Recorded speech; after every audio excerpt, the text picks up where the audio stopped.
What's up, YouTube? It's your boy Maverick Raven coming at you with another one. And here we're going to be going through the review, my review personally, of Rise of the Ronin. And I'm going to be honest with you, I'm going to keep it short and sweet. I'm loving the game. I'm loving the game. Despite its flaws, and I got to be honest with you, it has a lot of flaws. It has a lot of flaws. Um, for starters, there was a video I did about a week ago, maybe a week and a half ago at this point. But basically, it said that it was in the edge, right between Assassin's Creed and Neo. That's because I was reading that article. And I gotta say, man, I kind of agree with that statement. I kind of agree with that statement. Now that I've played the game about probably about 30 hours, definitely more than 30 hours, actually, I should say. Because there's been some like 15-hour sessions. I'm not gonna lie, at least two. Um, and I'm not like forcing myself or anything. To be honest with you, the spirit was willing. It was the body that was just like I'm exhausted. So yeah, I couldn't do it. But man, let me tell you, the story. Where do I start, man? Because I got so many thoughts about this game. For starters, it's got one of the best combat systems that I've seen in a long time. And a lot of little things that could have gone wrong with the fighting system. It could have been too hard. It could have been, it could have been too much information to remember. Are filled with quality of life little upgrades. Like, for example, if you look here on screen right now, there's going to be, I'll wait for this. Here we go. You see how there's right to the right of the guy's health bar, there was an arrow pointing up and an arrow pointing down. That means that the current style you're using with that weapon is not weak or particularly strong against that guy using that weapon at that time. So if it's a weak, if you're powerful against the person that you're fighting, it'll give you a blue arrow, so you know to change the style or the stance or what have you, or even the weapon. If it's a really bad thing that you just don't know any style to counter it. So there's that paper rock scissors thing going on, and it's cool. It works. Just like Sekiro, parry is a very important thing here. They call it the counter spark, and it's a very important mechanic. Very important. The thing that I will complain about, and maybe I'm being kind of a dick in complaining about it, is that the timing for the counter spark depends not only on your weapon stance and weapon obviously, but also on the weapon stance and the attack that the character is using, that you're fighting against.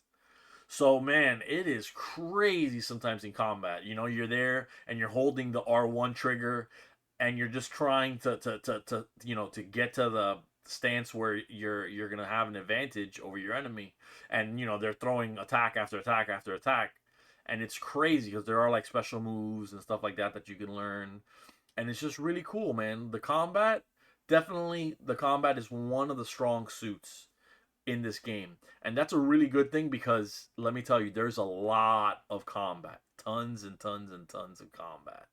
I'm going to try to keep this as spoiler free as I can. The stealth is done well. It's not done like at an Assassin's Creed where stealth is all or nothing. You could still survive if you want to face tank some things, depending on what difficulty you put it on. Speaking of which, that's another cool thing. I was kind of afraid that Team Ninja was going to go the Ninja Gaiden Black route and just let this be a From Software type of game where there is no difficulty setting and you're screwed. Because let me tell you, at first, the easiest difficulty, which is called Dawn, the easiest difficulty was difficult for me. I was like, damn, they expect me to play this game on Dawn difficulty like this? Isn't there an even better, an even easier difficulty? But little by little, you get better, and your muscle memory kicks in, right?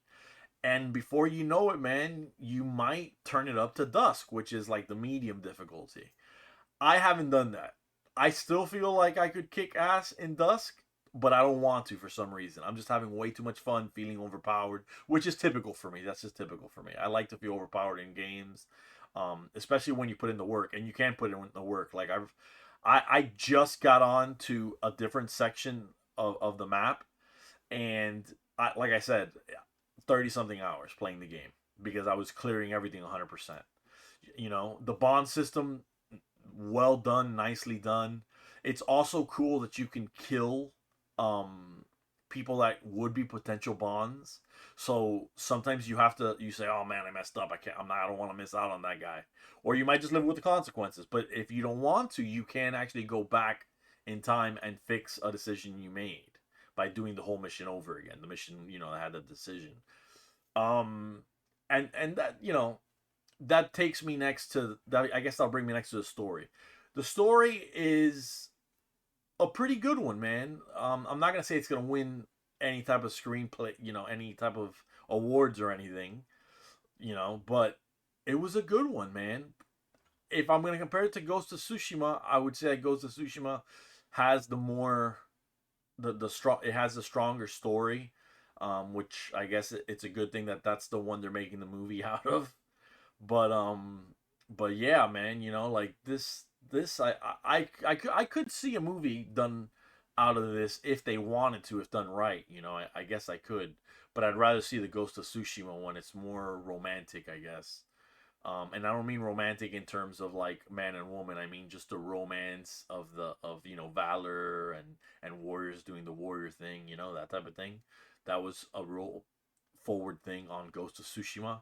Here, it's more about responsibility and whether or not you should be doing these things. So, and again, it's hard. I want it to be spoiler free. So I'm not gonna get into it too much. But the story is not. It's not gonna, like I said, it's not gonna win any awards. It's nothing to write home about. I would say it's an above average story though. The thing is that unfortunately, even with stuff, even though this is a period in Japan that I don't readily remember anything else being done in this time period, it kind of feels like eventually I'll forget the story here, Even though this is something that I think is still good, it's kind of nothing to write home about in terms of story. You'll probably just keep going because of the collecting and there's so much to collect. Not as much as other games, but damn, is this a collecting game? There's so much to collect in this game. Some of it is cool. Some of it gives you let me put it this way. All the collecting is actually advantageous to you as a player. It's going to give you some sort of practical reward for doing it. So that's good. Um, as you can see there, you can assassinate people sometimes, and if they're strong enough of an enemy, they'll take the assassination and it'll be a critical hit, whatever. Um, but man, the music is okay. It's serviceable, I would say. All in all, man, because I don't want this video to be super long, and if you've bared with me this long, God bless you. But all in all, man, I would say, and the graphics are kind of, if you're about graphics, the graphics are gonna bother you, because I think Ghost of Tsushima had better graphics, and I say that with like 99% certainty. Ghost of Tsushima had better graphics. It's just that art is subjective, so you might prefer the art here. It's a little bit less flashy. But all in all, man, if I had to give this a score, like out of 10, I think that the seven scores actually were fair. They were fair. The only thing is that for me, it's not a 7 game. It's probably even higher than that. I would say it's like an 8 game at least, just because of the setting, and I like it, and I like the collecting. I've done so much collecting, dude. But some of the stuff just doesn't feel good. Like the handguns, they feel terrible. They feel terrible. The handguns feel absolutely terrible. They feel useless sometimes. Um, some of the guns, if you don't hit headshots, they might as well not be guns. I mean, look at that on screen right here. Um, you're hitting them, and it with a gun, and it just doesn't feel like a gun because it's not blowing people away like it normally would. But it's a balance issue, and I understand that. But the thing is that the game balances it by basically making it so that you have a limited amount of ammunition. So you would think that it would at least take chunks off of enemies, One hit kill the regular enemies, maybe take chunks off of the elite enemies, but it doesn't do that. So yeah, man, little things like that nag at it, honestly, from becoming a really good game. I was predicting this was gonna be game of the year. I had faith in Team Ninja. I was wrong. Okay, this is not gonna win game of the year, especially. I don't know if you saw the video where I outlined how good of a year this is gonna be for video gaming, because we have some crazy video games coming out this year that I didn't even know until I read that article on the video. But yeah, and I'm gonna put it down below so that you can look at that, because I think it's important to know what's coming out, to inform your buying decisions. But it's a good game, man. It's a solid game. I wouldn't pay $60 for it if I would if I was anyone else that didn't, that wasn't a fanboy for this time period, or history for that matter, because I'm a fanboy for history. Um, I'm glad I bought it for full price. But if you're not a fanboy of history, if you're not a fanboy of games like Neo and Assassin's Creed, both of them, and I mean that, because this is kind of a mishmash of both of them. If you're not a fan of those games, Wolong as an example, um, wait until price drop. The game, I think, is fair at $40. And when I say fair, it probably leans more towards the consumer, because it's not a budget title. It shouldn't be sold as a budget. But eventually they're gonna put it on sale. So just wait for the sale. I bet you by Black Friday this Christmas they'll have it on sale. So just wait for it if you're not a fanboy. It's a good game, but it's not going to change the way you think about the PS5 or anything. It's a nice exclusive to have, I guess, but it's not gonna sell the system, so to speak. So there you go, you guys. If you have any questions, leave them down below in the comments. I'll leave the video link that I had for the video games that are coming out this year. I'll leave that down below in case you guys want to check that out.